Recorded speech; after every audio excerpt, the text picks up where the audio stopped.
One day I rented an electric bicycle. "Would you like a helmet?" the clerk asked me. "They're complimentary." Of course I want a helmet. Am I crazy? Do you even know the brain injury statistics for people who ride bikes without helmets? "No thanks," I said, and took off. An electric bike pedals like a regular bike unless you turn on the electric part, which gives it a little boost. A push of a button gives it an even bigger boost. I immediately took a turn too fast and spun out in the gravel, nearly catapulting myself into a telephone pole. I rode without power for a while, then tried it again. It was terrifying. Luckily, it was low tide and I could ride home on the beach. I boosted the power all the way up and flew at the speed of light across the sand, smelling the salt and fish and listening to the waves roar in my ears. I felt exhilarated and less afraid because there were no cars to smash into me. But on the roads and sidewalks, it still seemed positively reckless to power up. I pulled up to my front porch with a sigh of relief. The next morning, I returned the bike. I've since pumped up the tires on my old bike. It's more practical, safer, slower. I might be afraid to try anything new. Sometimes, or maybe a lot of time, I feel trapped by my life. The pandemic was not good for people prone to thinking they're not doing enough with their lives. Instagram has become a giant rabbit hole of women driving camper vans across the country and waking up with views of canyons and mountains and waterfalls. Are they real? I'm lonely. I don't feel abandoned by my friends so much as disregarded by them, and in part through my own doing. They still invite me to stuff, but I can rarely go because band rehearsal, musical theater, therapy appointment, what's for dinner. I'm so tired. I'm scared. I know that. I'm afraid to leave this maudlin life routine I've established for myself. Wake, get kids to school, work out, dinner, bed. On weekends, coffee, workout, nap, clean, movie, bed.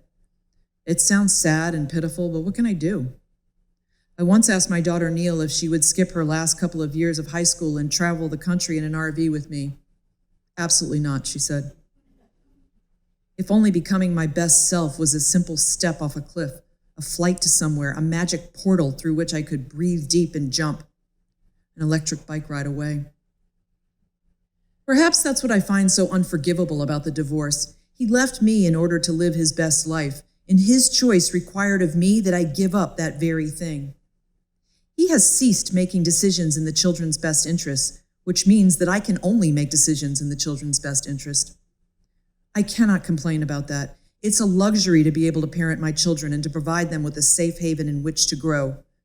We have moments of joy, we laugh. But of course I do complain, because along with the joy and the luxury of being able to raise my kids, I shake a lot. My life feels hard.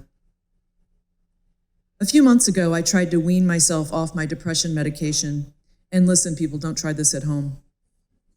My longtime psychiatrist was an interesting hippie man. Every 6 months or so, we had a 20-minute appointment. I talked about what was happening in my life, and he asked me how I was feeling. He always asked me to confirm that I was regularly taking fish oil. I wasn't, but I got tired of talking about fish oil, so I always told him I was taking it. When my son was going through a tough time, he doubled my meds. When my father was dying, he added a new med. After Dad died, he tripled my dose.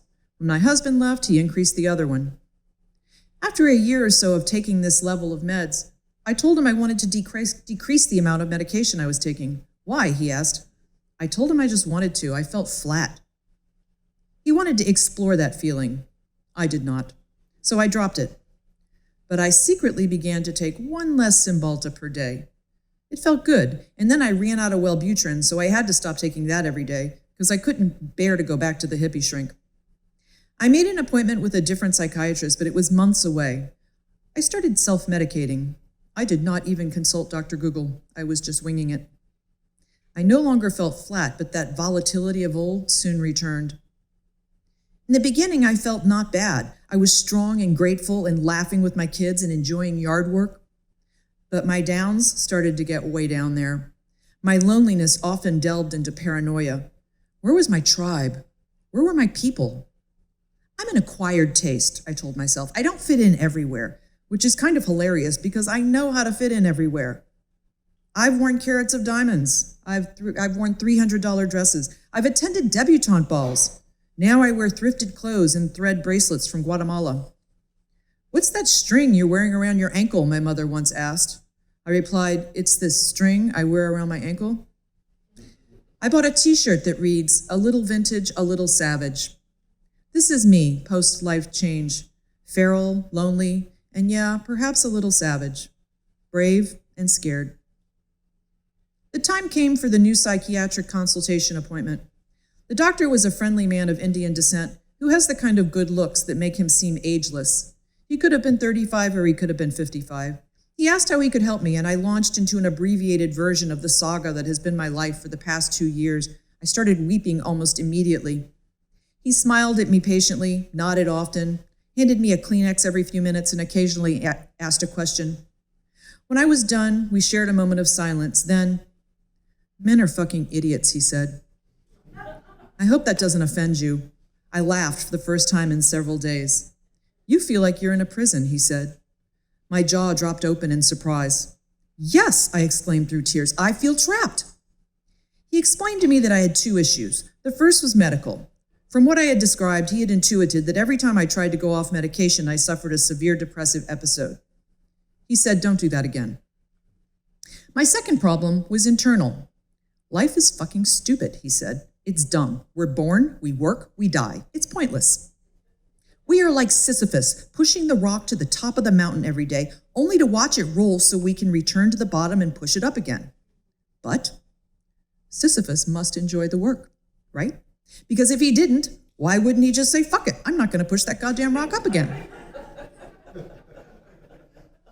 "So what if you took your prison and reframed it as purpose?" he asked me.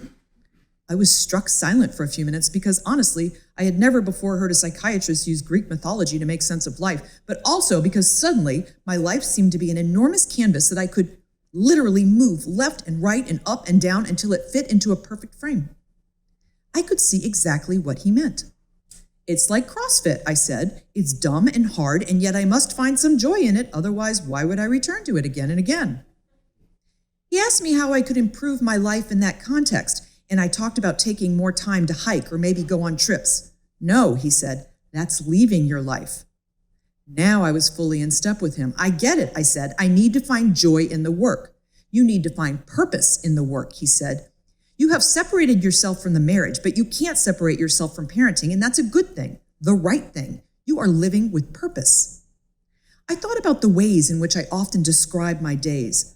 I had to get the kids off to school. I had to teach all day, pick my daughter up early for doctor appointment, grocery, take care of dogs, make dinner, fold clothes. Reframing my days meant finding purpose in those tasks. I get to help my kids have good mornings. I'm excited to talk to the college kids about last week's readings. How fun that I can take my daughter to a coffee shop and hang out with her before the appointment. What surprise should I treat myself to at the grocery?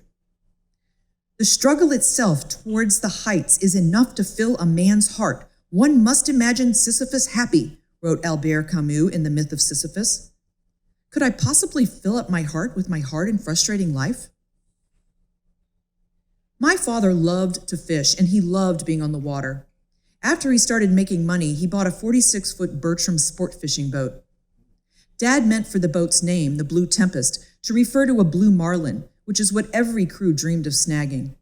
In the deep waters of the Gulf of Mexico, we were usually seeking billfish, blue or white or sailfish. We often caught fish that were less majestic but better eating, mahi, wahoo, tuna. I once spent 3 hours pulling in a 152-pound tuna. But the gold was always chasing what Dad called Big Blue, and boy was it a sight. A hooked marlin puts on a show. He jumps out the water and shakes his head as his shining blue body arches in the air. He walks across the water on his mighty tail. We caught lots of them. Sometimes we tagged it and let it go, and some we hauled in to weigh in hopes of winning whatever tournament was going on. Dad once caught one nearly 500 pounds. We brought it to the dock, and Dad sent the dark blue bill off to the taxidermist. I still have it. I look at it every day. Dad usually wanted to leave the dock before dawn. Sometimes he started up the engines and pulled into the river while we were still asleep. Seasickness was an issue, but never for my dad, who was one of those rare humans who never in his life experienced motion sickness. My poor mother's seasickness often began the minute she agreed to go fishing. She hated fishing. She loved going out on the boat for a lovely sunset cruise, but fishing was nothing like a sunset cruise.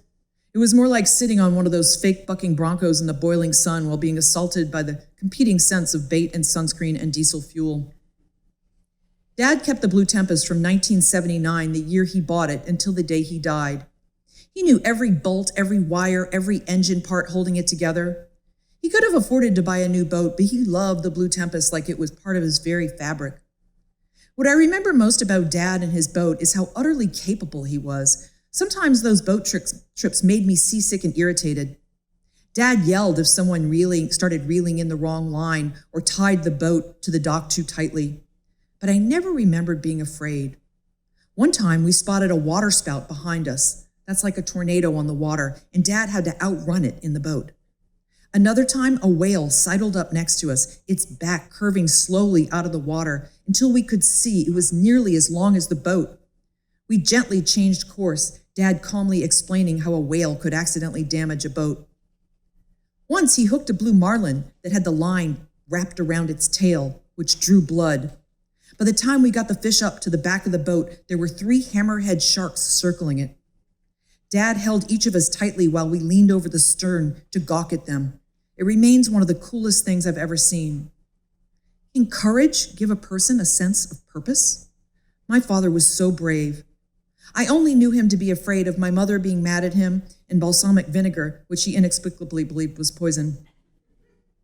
My dad did everything with a sense of purpose, his job, family life, even his fishing trips.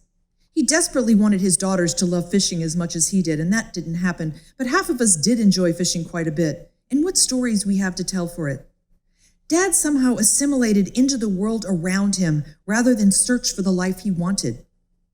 He looked around at where he found himself and thought, okay, I'll make this work. His favorite book was Ernest Hemingway's The Old Man and the Sea. He loved the book and the movie.